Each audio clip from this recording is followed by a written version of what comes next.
বাৰে বাৰে বিজেপি চৰকাৰে বা অসম চৰকাৰে বাৰে বাৰে প্ৰতাৰণা কৰি আহিছে। গতিকে ইয়াত আমাৰ ক্ষোভ আছে, আমি ক্ষোভ উজাৰিছোঁ।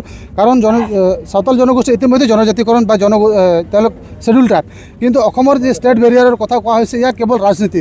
এই ৰাজনীতিৰ ষড়যন্ত্ৰৰ মেৰপেকত সময় বিজেপি চৰকাৰে আমাক চাওতাল জনগোষ্ঠীক অসমত যে নিক্ষেপ কৰা যি পৰিকল্পনা কৰিছে সেয়া আমি ধিক্কাৰ জনাইছোঁ।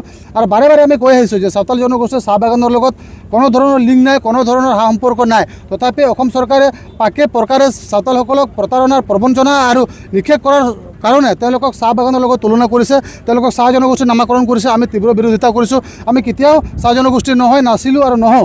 গতিকে সেই কথা আমি অসম চৰকাৰলৈ বাৰ্তা প্ৰেৰণ কৰিব বিচাৰিছোঁ যে অসম চৰকাৰে যেনেধৰণে ভাবিছে অসম চৰকাৰে চাওতাল জনগোষ্ঠীক নিক্ষেপ কৰাৰ কাৰণে যি পৰিকল্পনা নৰচকীয়, চাওতাল ছাত্ৰ সন্থাই ইয়াৰ প্ৰতিৰোধ কৰিব। গতিকে চাওতাল জনগোষ্ঠীৰ যিসমূহ দাবী আছে সেই দাবীসমূহ শীঘ্ৰে পূৰণ নহ'লে 2026 আগত যদি জনজাতিকৰণৰ মৰ্যাদা নাপায় তেতিয়াহ'লে ভোট বৰ্জনৰ আদি কৰি বিজেপিক যে অসমৰ পৰা খেদি পঠিওৱা হ'ব বা অসমৰ যিসমূহ গাঁও অঞ্চল আছে চাওতাল ঔদ্যোগিক অঞ্চলত বিজেপিক প্ৰৱেশত আমি নিষেধাজ্ঞা জাৰি কৰিম।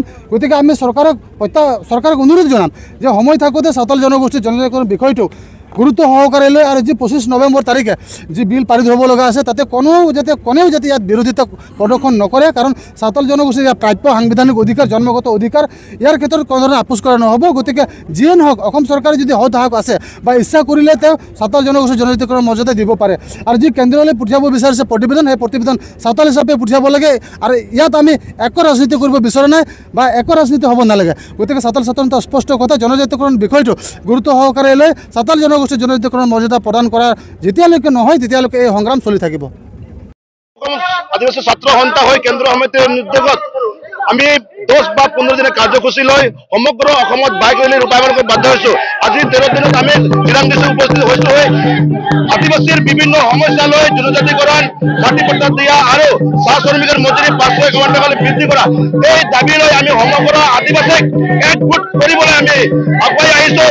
যাতে এই সমস্যাবোৰ যদি সমাধান নকৰে তেনেহ'লে আমি বিজেপি চৰকাৰক যেনেকৈ আমাৰ বিৰছা মুণ্ডা ডাঙৰীয়াই ধনুক কাৰ্ড লৈ খেদিবলৈ বাধ্য হৈছিল ব্ৰিটিছক, তেনেকৈ বিজেপিকো আমি ধনুক কাৰ্ড লৈ খেদিবলৈ আমি আগুৱাই আহিম। নিৰ্বাচন আহি আছে, নিৰ্বাচনৰ পূৰ্বে আপোনালোকৰ দাবী পূৰণ নকৰে কেনেকুৱা ডেফিনেটলি চৰকাৰে আমাক বাৰে বাৰে ঠগাই আহিছে। 2016 চনত যেতিয়া বিজেপি চৰকাৰ ইয়াতে আহিছিলে তেতিয়া কৈছিল যে বিজেপি চৰকাৰ অসমলৈ আহে তেনেহ'লে অসমৰ আদিবাসীসকলক এছটি দিয়া হ'ব, ভূমি পট্টা নিজৰ নামত দিয়া হ'ব বুলি কৈছিল। কিন্তু আজি তাৰ প্ৰতিশ্ৰুতি বিচলীয়া হ'ল। সেইটো কাৰণে আমি এতিয়া দেখা পাই আছোঁ সমাগত আমাৰ এছেম্বলি ইলেকশ্যন আছে। এই এছেম্বলি ইলেকশ্যনৰ আগে যদি আমাৰ যি জনগোষ্ঠী সংবিধান হিচাপে যদি এছটিকৰণ নকৰে তেনেহ'লে আমি বিকল্প ল'বলৈ আমি বাধ্য হৈ যাম।